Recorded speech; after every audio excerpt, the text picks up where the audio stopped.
General Manoj Mukund नारावान की पुस्तक में ऐसा क्या लिखा था पीएम नरेंद्र मोदी और राजनाथ सिंह के बारे में कि राहुल गांधी को पार्लियामेंट में बोलने नहीं दिया गया? Why are they scared? If they are not scared, they should allow me to read it. पुस्तक प्रकाशित नहीं हुई है, इसका जिक्र सदन में कैसे हो सकता है? और प्रकाशित हो तो भी नहीं कर सकते। आपने देखा कि राहुल गांधी को पार्लियामेंट में बोलने नहीं दिए गए। वो जनरल मनोज मुकुंद नारावान की पुस्तक 4 स्टार्स ऑफ डेस्टिनी की कुछ लाइनों को कोट्स कर रहे थे। चूंकि पार्लियामेंट में ऐसा नियम भी है कि आप किसी पेपर की कटिंग या फिर अनपब्लिश बुक के बारे में आप बहस नहीं कर सकते। वो बुक पब्लिश नहीं थी या फिर ऐसा कहें कि पब्लिश नहीं करने दिया गया। हालांकि मैं आपको बताता हूं कि उस बुक में पीएम नरेंद्र मोदी या फिर राजनाथ सिंह के बारे में क्या लिखा था। 31 अगस्त 2020 8:15 पे भारतीय सेना की उत्तरी कमान के प्रमुख लेफ्टिनेंट जनरल योगेश जोशी को एक फोन कॉल आया। सामने से जानकारी मिली वो बेहद चिंतित करने वाली थी। 4 चीनी टैंक पैदल सैनिकों के साथ पूर्वी लद्दाख में रेचिनला की ओर चढ़ना शुरू कर चुके थे।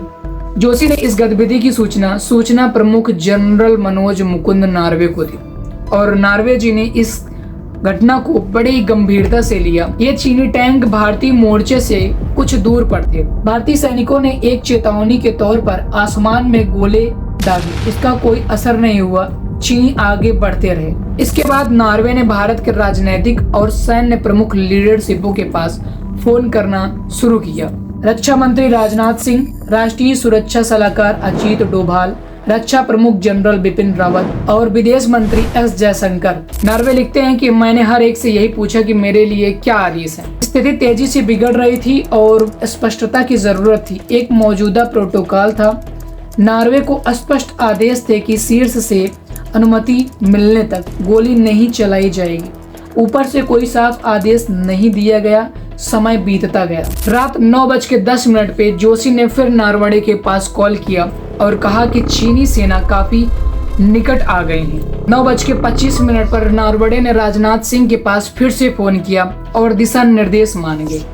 इसी बीच चीनी सेना के प्रमुख ल्योलिन का संदेश आया कि सुबह मीटिंग होगी, लेकिन चीन की सेना रुक नहीं रही थी। वो आगे बढ़ रहे थे। नरवड़े याद करते हैं कि जोशी ने कहा था उन्हें रोकने का एकमात्र तरीका हमारी मीडियम आर्टिलरी से फायर करना है जो तैयार खड़ी है। पाकिस्तान के साथ नियंत्रण रेखा पर आर्टिलरी द्वंद्व आम बात है। यहाँ डिवीजनल और कोर कमांडो को सैकड़ों राउंड रोजाना बिना ऊपरी स्तर से पूछे चलाने का अधिकार होता है। लेकिन यह चीन था, यह अलग था। चीन के साथ आर्टिलरी द्वंद्व युद्ध बहुत बड़ी चीज में बदल सकता था। नरवड़े आगे लिखते हैं कि मेरी स्थिति बहुत नाजुक थी।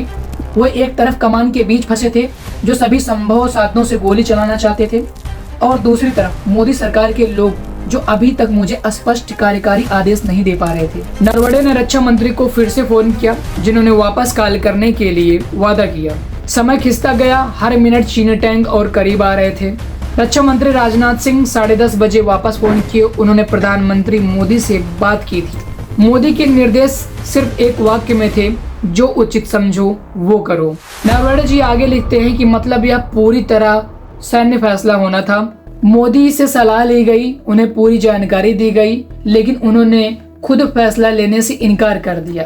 नरवड़े याद करते हैं, मुझे एक गर्म आलू थमा दिया गया था। इस पूर्ण झूठ के साथ अब सारी जिम्मेदारी मेरे ऊपर आ गई थी। ये लाइन इसी किताब में लिखी हुई है जो राहुल गांधी पार्लियामेंट में कोट करना चाहते थे। अगर ये बात सही है तो ये सरकार पाकिस्तान जैसे छोटे कंट्री के लिए क्रेडिट लेने के लिए सामने आ जाते हैं, लेकिन चाइना जैसे बड़े देशों के लिए ये अपना कदम पीछे ले लेते हैं। वैसे इन सभी पर आपका क्या राय है कि ये बात सही है या फिर झूठ है? अपना राय कमेंट बॉक्स में जरूर दीजिएगा और अगर ये वीडियो अच्छा लगा हो तो लाइक एवं सब्सक्राइब जरूर कीजिएगा। जय हिंद दोस्तों।